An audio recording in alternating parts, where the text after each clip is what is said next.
Let's head into the papers now, see what the headlines are across Nigerian newspapers. With me in the studio is journalist Dari Odufowokon, as well as public affairs analyst, MD, CEO, Perwin Adekunle Akindeji. Good morning, gentlemen. Good morning. Nice to see you both. Great. Now, let's begin this morning with Daily Times. Daily Times newspaper says, court declares Buhari violated constitution on appointments. Court declares that Buhari violated constitution on appointments. Okay, from the Daily Times, let's go to Daily Trust. Daily Trust says, Kogi tanker accident, Cleric loses 6 children as businessman, wife, 3 kids die. State Polytechnic closed, 5 students missing, and FRSC confirms 23 dead. Buhari mourns, and Governor Bello meets Fashola, asks federal government to fix roads. It's really a troubling tragedy that happened yesterday in Kogi State. The whole country is feeling the impact alongside other issues. That's on Daily Trust, and I'm sure my guests would like to talk about this when we open discussion just in about a minute. News Direct is talking about the same thing. Kogi tragedy, 7 school children, 16 others die in tanker fire accident. Buhari governors condole families of victims. Right? And then from there, the National Economy newspaper is next. PMB, that's President Muhammadu Buhari, to send a long-awaited oil reform bill to the Senate. Okay. And from there, that's the PIB bill that has been talked about for so many years.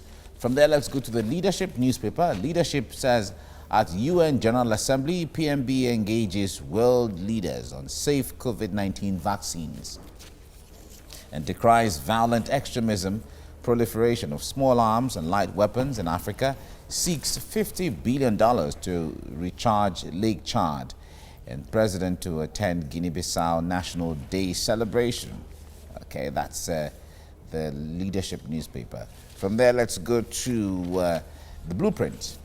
Blueprint newspaper says, Lokoja tanker explosion, boy survives, 6 family members perish, 17 others too. Ill-fated truck had brake failure. An eyewitness is saying this, and Bello blames bad road. Buhari mourns. Okay, we'll be talking about this certainly shortly. Okay, from there, let's go to Business Day, which is the last one we're looking at now. Financial repression series on Business Day. Low yields dampen investment returns of Nigeria's insurers. Low yields dampen investment returns of Nigeria's insurers. Okay, that's a Business Day. Okay, now let's get to this touching story here, the Kogi tanker explosion.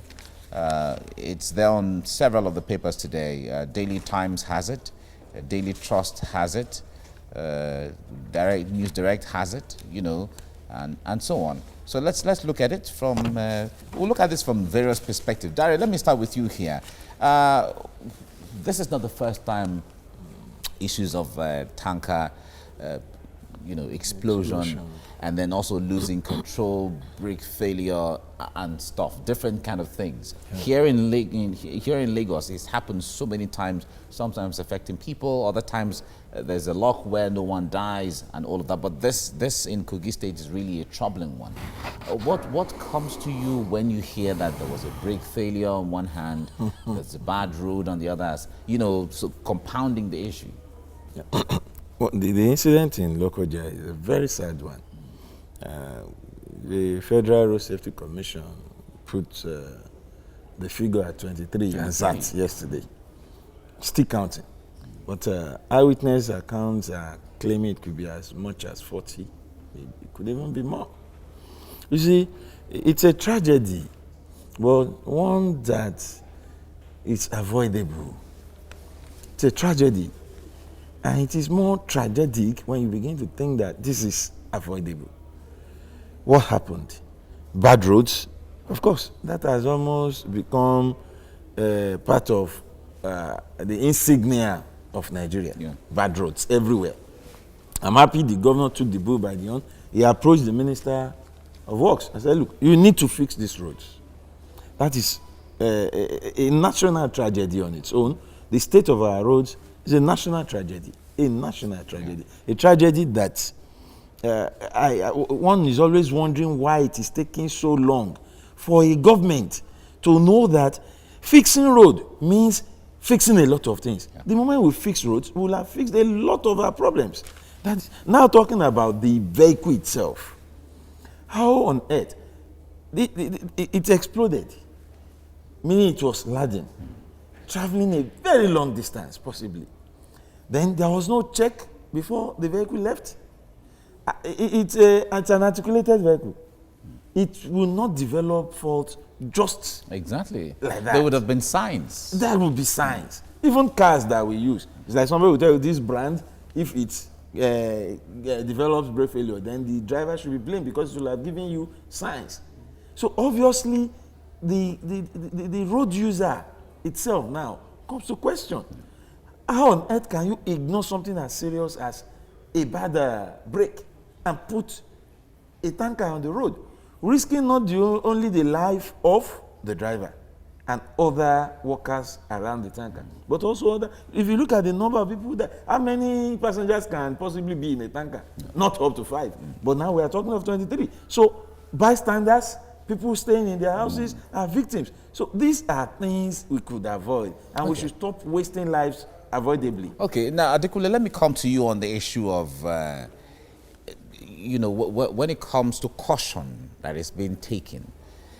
Drivers who drive these large trucks and big vehicles, there are supposed to be standards, there are benchmarks they're supposed to, adhere to, especially when it comes to alcohol intake. They shouldn't have all of those. We're not saying that there are, I didn't say they took alcohol, but we know that sometimes a lot of these people, because they're driving for a long distance and they take substances to keep them awake, and then also speed limit. Talk to us from that window. Okay, so I think this is rather a very sad incident, and it's quite an unfortunate one. And like I always, maintain a standard to say that it all boils down to our culture of the way we do things as individuals, as companies, as organizations. I mean, because this would have been a different story if this were to be proper, business owner, private owners. So from onboarding who the drivers are, their standards, their processes in place. But I bet to say to you that most of these drivers haven't even visited FRSC or safety environment to pick up their licenses. So they're mostly things you pick up, or they've been helped, to pick up these particulars. And when people haven't gone through proper trainings, which is on one hand, to know the value of life has been depreciated in Nigeria to nothing. That's number one. Number two, even in this Nigeria, there are organizations that are involved in what you call haulage or transportation businesses, and they still maintain high level of standards. I mean, they check your cars, they check the vehicle particulars. They ensure that the drivers, sometimes when they're going on a long trip, take alcohol tests like you've rightly mentioned, and just to be sure that as humanly possible, you've done the right thing. But you see, when it comes to the way we perceive things in Nigeria, generally, anything goes. Why should I go through a proper process when I get to the road? All I need to do is, stop with 5 naira, 50 naira, 100 naira, and I will still go on. Business continues until we begin to put in policies and begin to enforce things. I bet you after 2 or 3 days, go to police station and then the vehicles will be released and nothing will come out of it after 2. So the problem is not just this one incident. The problem is that tomorrow another would happen. You will say God forbid, but God forbid is not a process. It's not a policy. Exactly. It's been happening. So what we need to do as people is to look through all of these channels and begin to make people pay and begin to enforce laws that when this is done, when you have found law, if you're supposed to go to court, if you're supposed to be sanctioned, let such people be sanctioned. But let's not, take things on the surface. So it happened. We pray that such will not happen again, and then we'll go on to the next journey. So and when it happens, we pray if again. agencies that are involved are beginning to do what they need to do, from issuing of license to checking of vehicles to ensure that things that needs to be are done. As a private owner, if you have a driver or have a car, you would at least do the proper thing, to ensure that these things are put in place. Okay. Now, Dari, if I take it from where Adekule has said, when an incident like this occurs, 23 people, according to FRSE, have died right now. Yeah. Vehicles were burned. A lot of things, collateral damages of all kinds. Who do we hold responsible for a thing like this? Well, when we want to talk about who to hold responsible, it's very complex. So that if we are going to be fair, there are issues beyond that lone tanker. Now, bad roads. Obviously, that's not a personal issue. However, when we begin to put such a responsibility on the owners of the concerned vehicle, it will help reduce the rate at which we will see things like this. How do I mean? If you know that for not checking your driver, for not ensuring that he has a good license, for not ensuring that your driver adheres strictly to speed limits, for not being very sure that the driver is not under the influence of alcohol or any other substance. If anything happens, you will spend billions redeeming not the name of your organization, but the deed that would have been done. That is on one side. And I'm sure that will help owners, either private or public. And government agencies or parastatals should also not be spared in taking such decisions. That's by the way. Secondly, have we also been, we should be bothered about the state of the tankers. Because if the brake failed and the vehicle is moving, I think there are certain grams or thickness. You see some of these tankers, as they are moving, it's leaking. As they are going on, it is leaking. So I am sure these are also contributory factors. I'm not saying this particular one was not good, but these are things we should. I have seen a tanker go up in flames without hitting anything, simply because the fuel was leaking, and there was somebody selling something by the roadside, and it was here in Ikoton, here in Lagos, from about 6-8 years ago, and it went up in flames. It didn't have contact with anything, but the tanker itself was not in good condition. So all these are factors that should be taken into consideration when we want to decide who should be responsible. If it is discovered that the vehicle or the driver is at fault in any way, the company, meaning the owners, be it private, public, or even personal, should take responsibility, and take responsibility very seriously, beyond the idea of we will prosecute, because what I have seen so far is the driver will be prosecuted. The driver shouldn't be the only one in this. The organization. He's working for someone. He's working for someone. So when that happens, you see an improvement in what we're talking about. Adequately, we often talk about the issue of roadworthiness of vehicles. No one talks much about vehicle worthiness of roads. Now, the point there is, we've seen bad roads, even here in Lagos, across the country. But the government is working hard to ensure that they fix roads here and there. But how much of that aggressively should they do? How more intentional should government be when it comes to fixing roads? I mean, so one of the responsibilities, as we've all mentioned, of the government is to create an enabling environment, whether it involves physical, mental, whatever it is, for people. So it's one area that I think that government is not doing enough. And from year to year, when one governor or one president comes in, you have infrastructural development plans and what have you. I think there's a lot of work that still needs to be done. I mean, that needs to be done on that. But secondly, if you take it a switch, you mentioned the vehicular side of things. How did we get to where we are now? The vehicles that are coming into the country, there is an agency responsible for the level of years that these cars must be, how they are cleared, if they are fit for the road, if they are fit for use. Once there is a systemic problem, it will drill down all the way.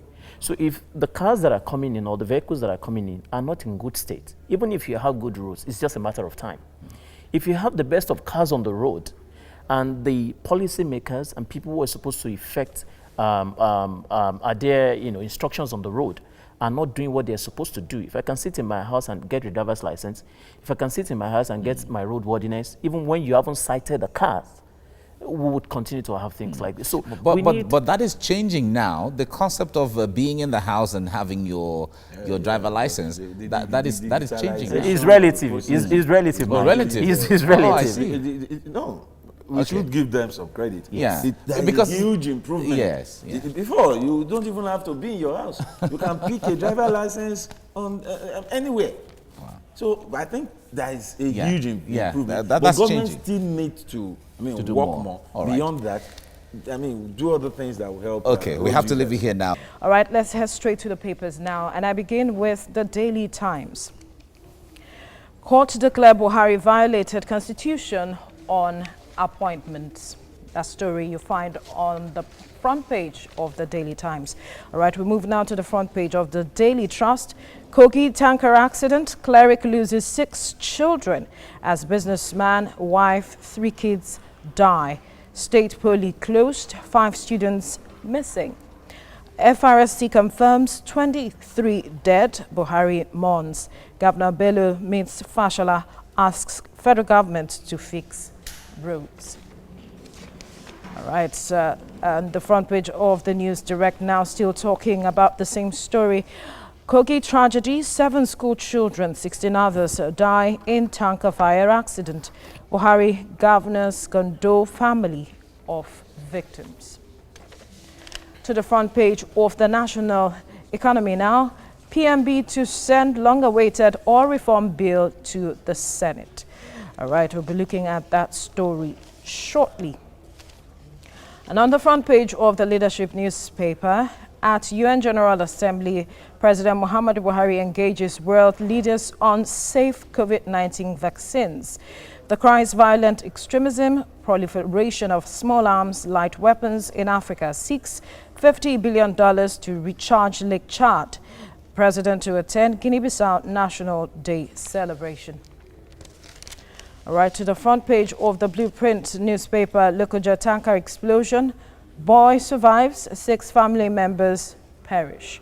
70 others too. Ill-fated truck had brake failure, eyewitness.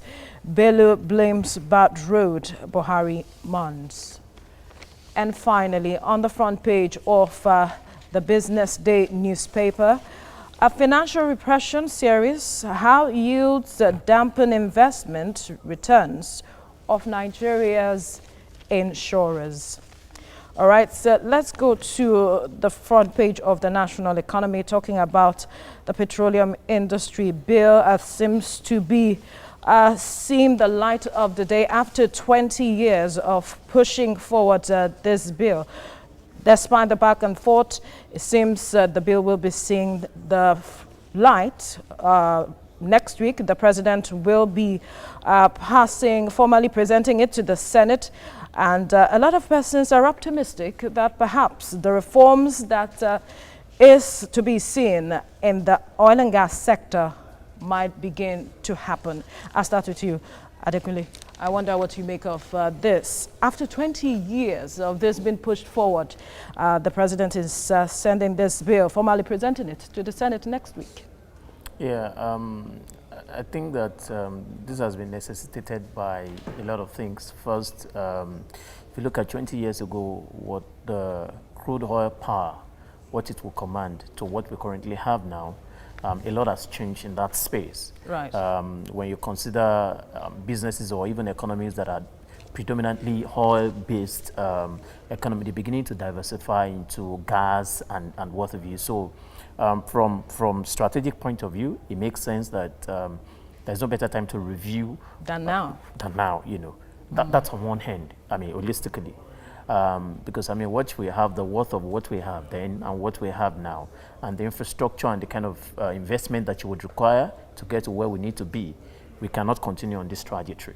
The second thing is that if you look at it also holistically, whether the environment where these things do play, the people who live in this environment, the effects of the aftermath of you know, exploration that happens in that environment. In terms of revenue, the sharing formula, if I can use that word, or ratios, that does operate 20 years ago, and now the reality has changed again. So the many scenarios, the many there are many aspects of this. So we're just hopeful that once and for all, we can see this particular bill passed, and then, but more importantly, the benefits of it, individuals and corporates can enjoy.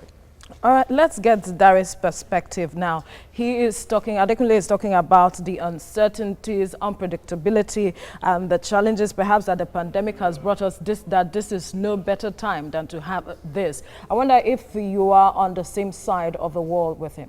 No, if I look at the submission, there are no better time. I quite disagree. This should have been done long before now. All right. Long before now. You see, the PIB is such that almost immediately we returned to democracy. A serious attention should have been paid to it, and it should have been effected the way we saw it then.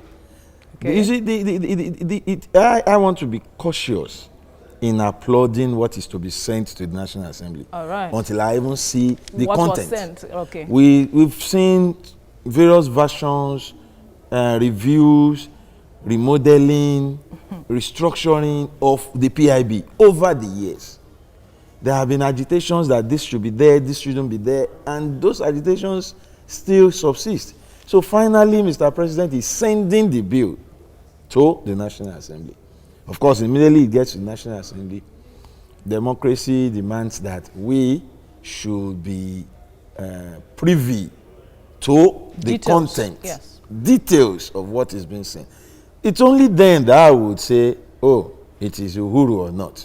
Because it also depends on what is finally going to the National Assembly. And I'm also glad that the National Assembly is not just going to assent to it or pass it. They are going to debate it again. So it's like we are starting the process all over again. Don't forget that it has been at the National Assembly before. Right, at the point. yes, yes. Now it has to go back. It's coming back. And we are going to witness robust, I hope. Which were some of the things he mentioned, the interests. The interest now, like he rightly said, the interest today is no longer the interest 20 years ago.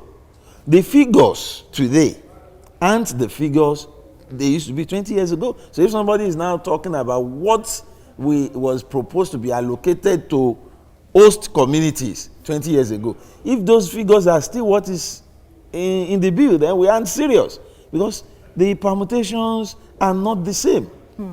The percentages should also change. The allocations should also vary. Education, health, and things like that should be put into consideration.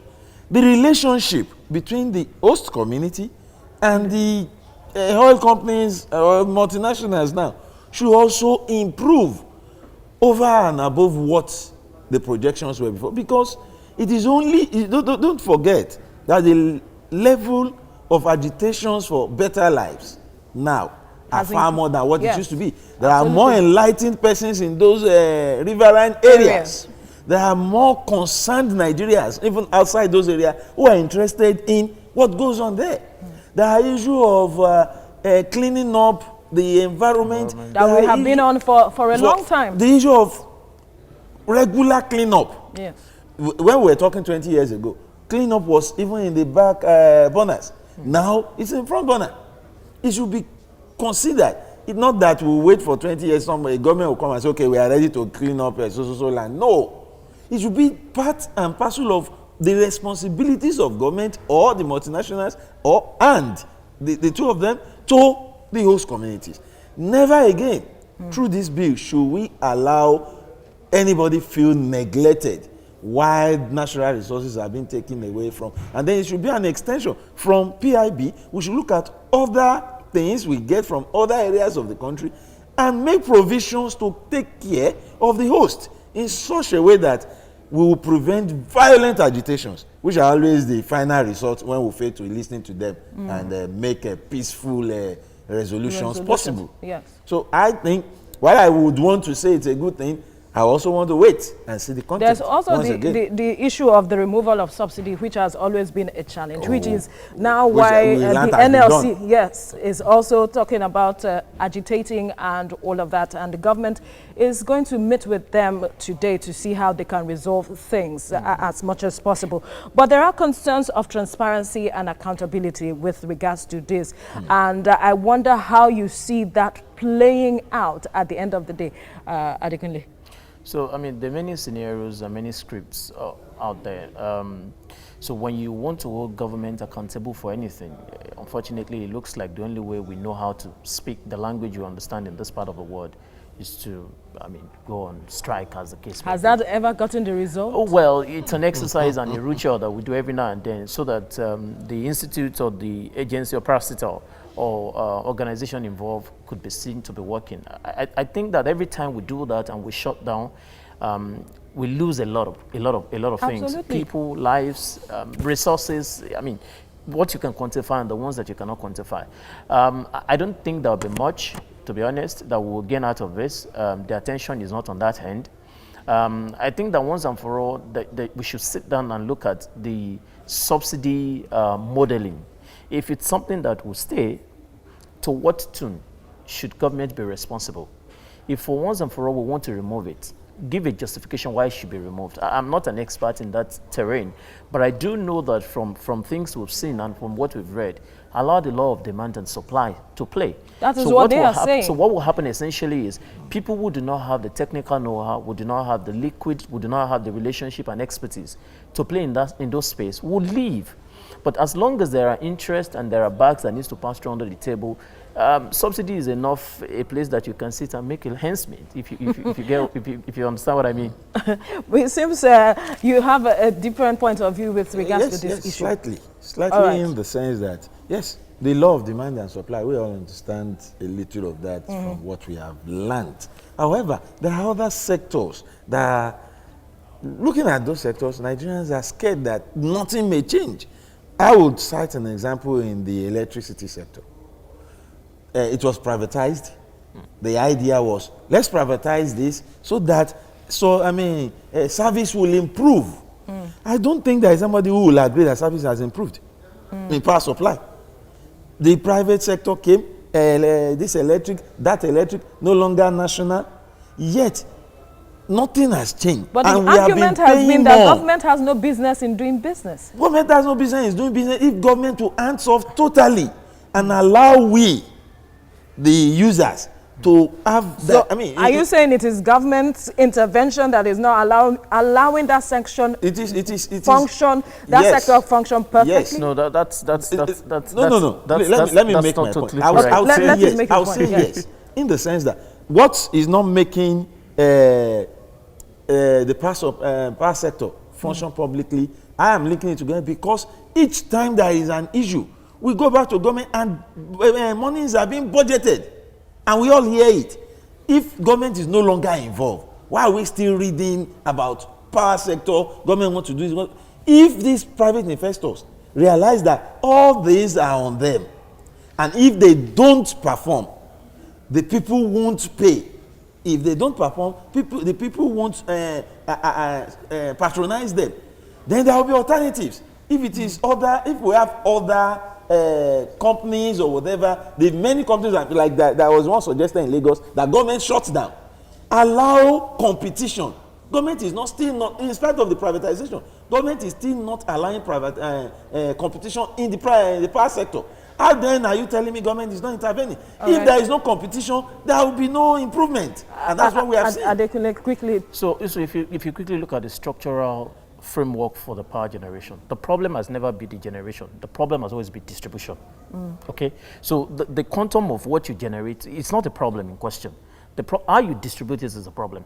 So when government says, let's privatize this and let's have people play in that space, and it's very relative, in some private estates and whatever, you would find out that power has greatly increased. I mean, it's available.